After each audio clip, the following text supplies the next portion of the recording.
take this as permission. If you have a Twitch stream or you want to use my music in one of your videos or something, this is your permission. Go ahead and use the music.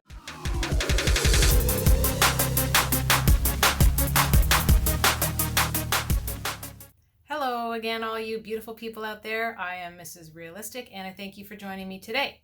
I am back with some more Tom Macdonald, If I Was Black. So, being that I am also Caucasian, thought I'd weigh in on this one and hopefully not get called a racist.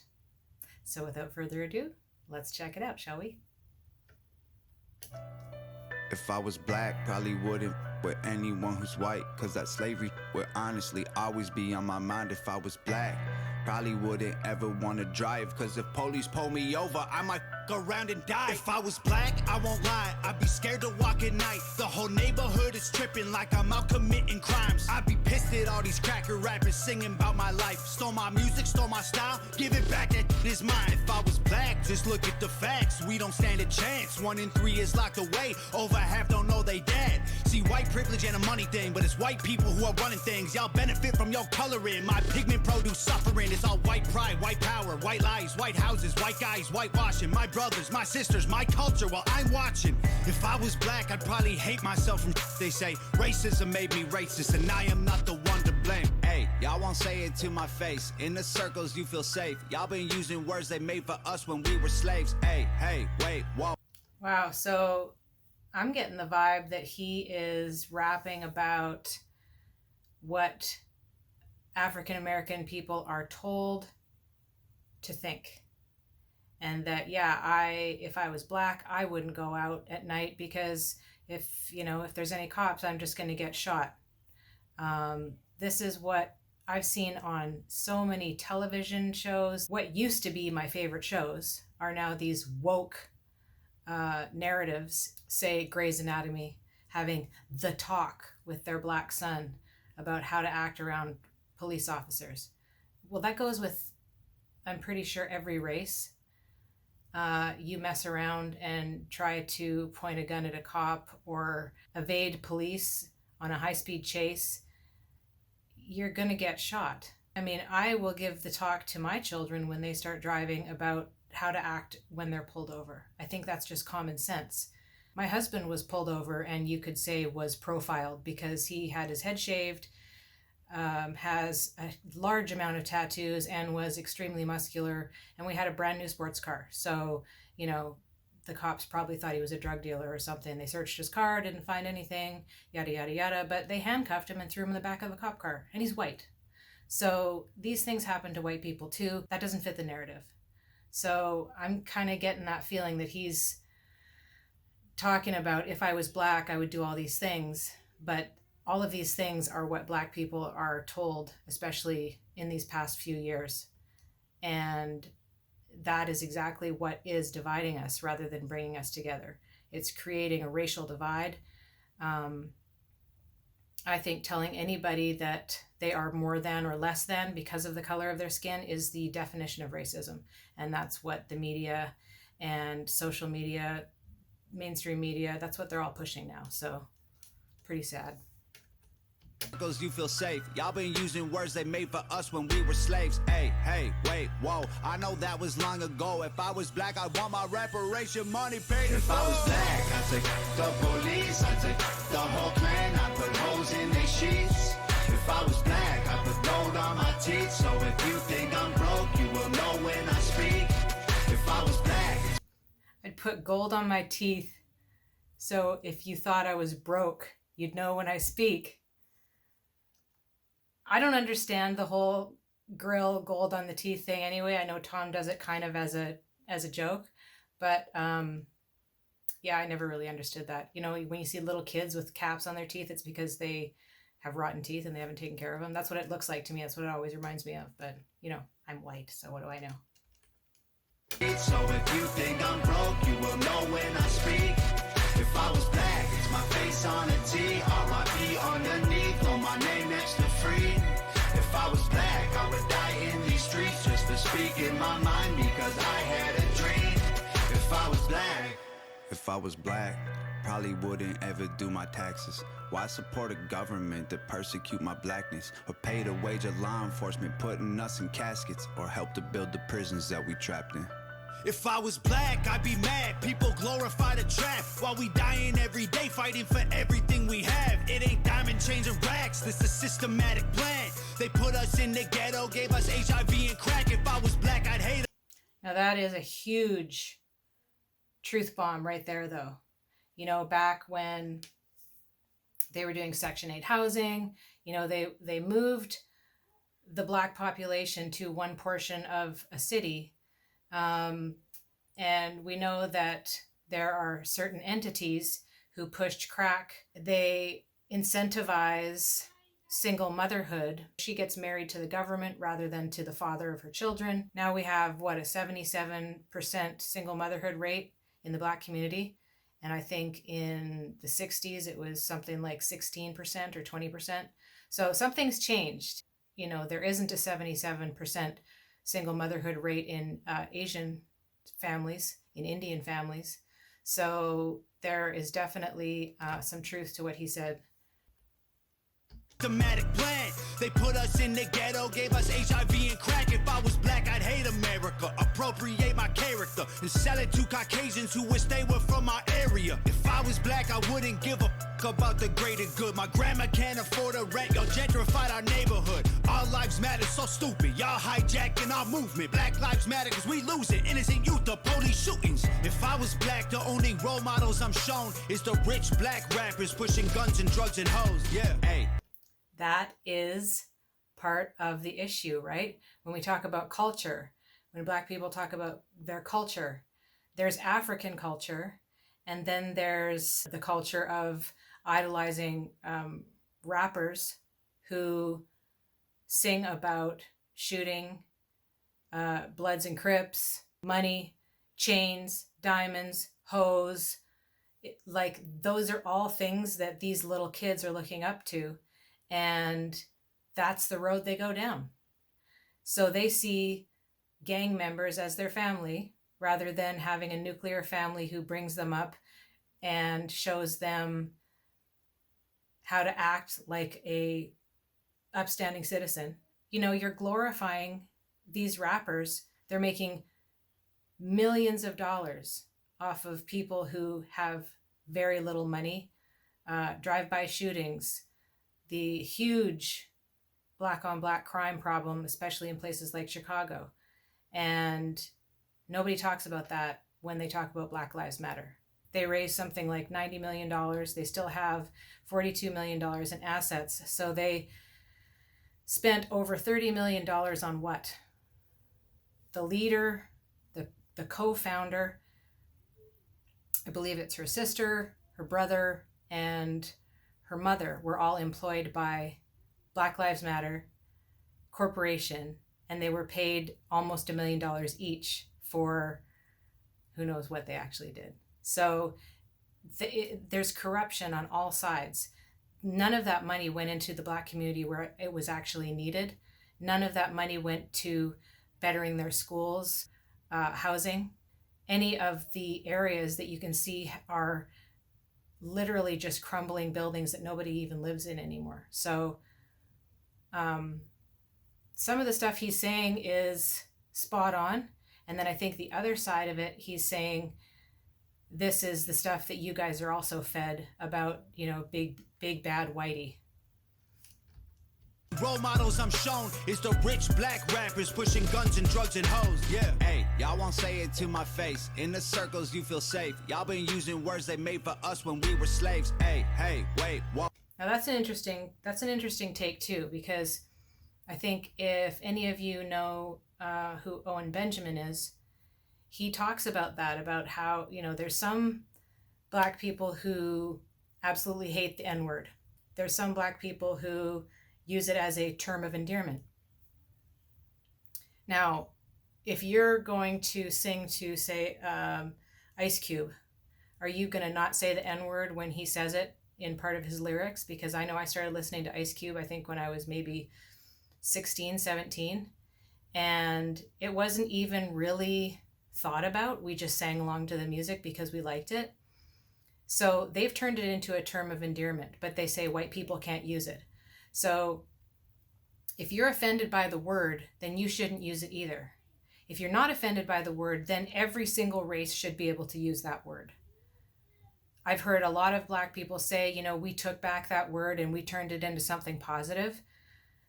Then everybody should be able to use it. White, Asian, Indian, every single ethnicity should be able to use that word if that's the case. It's a real double standard, and it doesn't make any sense to me. I wasn't a slave owner. I didn't use the N-word as a derogatory term against Black people. So if you've taken back that word, then we should all use it, right? The more that word gets used, the less harmful effect it will have, because it will just be a daily word. I had a friend who, back when we were kids, her aunt's name was Gay, because when she was named, that meant happy. Well, now they've changed that word, obviously, to mean homosexual. So words can get changed all the time. So if the N-word is now a term of endearment, don't tell me I can't say it. It kind of only makes sense. Circles you feel safe. Y'all been using words they made for us when we were slaves. Hey, wait, whoa. I know that was long ago. If I was Black, I'd want my reparation money paid in If I was Black, I'd take the police, I'd take the whole clan, I'd put holes in their sheets. If I was Black, I put gold on my teeth. So if you think I'm broke, you will know when I speak. If I was Black, it's my face on a T, R.I.P. underneath, on my name next to free. If I was Black, I would die in these streets just for speaking my mind, because I had a dream. So he's obviously talking about MLK. This song is chock full of little bits and pieces that I could pick apart. And like I said, I don't know what side he's coming from here. But I think that the whole reparations thing, they say it's because Black people don't have generational wealth. Well, that's not true for all Black people. There are lots of Black families who were never enslaved. A very small population of Black people were actually enslaved. The people now are no longer affected by that slavery. There's literally no law that tells a Black person or an Indian person or an Asian person that they can't do something that a white person can do. You can get a home loan, you can get the same job, you can get into any school. What about the internment camps? I would really like to argue that if anybody was going to be held back still to this day, it would be the Asian community, but they have risen above even white people as far as median income. They do better in school, they get better jobs, and yet they were held back by white people building railroads for free. They were basically indentured slaves, and they don't ask for reparations. They work hard, they get ahead. And then when we saw during the riots, people were saying this is reparations as they're breaking into Gucci and Nike stores. It's really mind-boggling that this victim mentality is still so ingrained, and these people are so dedicated to this narrative that they will use any form necessary to try and push it further and further and further. I don't know why you would be okay as a person of any color to say, I can't do this because of the color of my skin. And for white people to say, I've seen it on these mainstream shows. One of them was a hospital setting where the head of neurosurgery or whoever was talking to a doctor who was East Indian, and he said, I don't want you to have to take care of XYZ right now. I want you to focus on what you're doing because you already have to work harder than I do for everything that you get. And I just was so taken aback by that statement that whoever wrote this into the script, I was like, do you realize how racist that is to say that? A white person literally saying to a person of color, you have to work harder than I do because I'm white. And it's like they can't even hear themselves. They're so tone deaf, but it's become the norm now. And it's really just mind-boggling. I don't get it. I would die in these streets just for speaking my mind because I had a dream. If I was black, You'd attack when I say I'm proud, cause you're mad that you ain't allowed. if I was black, Y'all ever tried to take me down? One fist in the air, I would stay my ground. if I was black, I took the police, I took the whole clan, I put holes in their sheets. If I was black, I put gold on my teeth, so if you think I'm broke, you will know when I speak. If I was black, it's my face on a T, R.I.P. underneath, on my name next to free. My face on a T, RIP underneath. I would like to know, where are those t-shirts for all of the innocent children who are mowed down by drive-by shootings? And yet we glorify these, dare I say, drug addicts who, as awful as it was, get killed by a cop. And then the truth comes out that he actually died of an overdose. Having a cop kneeling on him probably didn't help, but they said that the amount of drugs that were in his system, he probably would have overdosed and died anyway. So, but it's like the narrative just stops where they want it to stop. The story stops where the mainstream media wants it to stop. And he's become this Jesus-like figure with murals and t-shirts, and then it turns into riots over this one person who we know was a convicted felon who had held a pregnant woman at gunpoint and pointed a gun to her stomach and was on fentanyl and meth at the time that he was arrested, and he was trying to hide the drugs, and I think ate a whole bunch of them while he was in his truck. But where is the outrage for the little babies, the little children who are sitting on their front porch and a gang member goes by and mows down a bunch of people in the streets and she gets hit with a stray bullet? Where is the outrage for that? Because those are the real tragedies. Those are the people who should be on t-shirts. And so it all just seems so totally backwards to me. People die all the time, and they pick this one guy to be the face of police brutality. I can't make it make sense. It's my face on a T, R.I.P. underneath, on my name next to free. If I was black, I would die in these streets just for speaking my mind because I had a dream. If I was black. That was really good. Really good. Bravo, Tom and Nova. I gotta say, you could really take this video two different ways. You could see this as him saying, yeah, if I was black, I believe all of these things to be true. But just knowing Tom and his songs as much as I do, I see it more as this is the pervasive message that has been pushed on Black people negatively and has harmed them more than has helped them.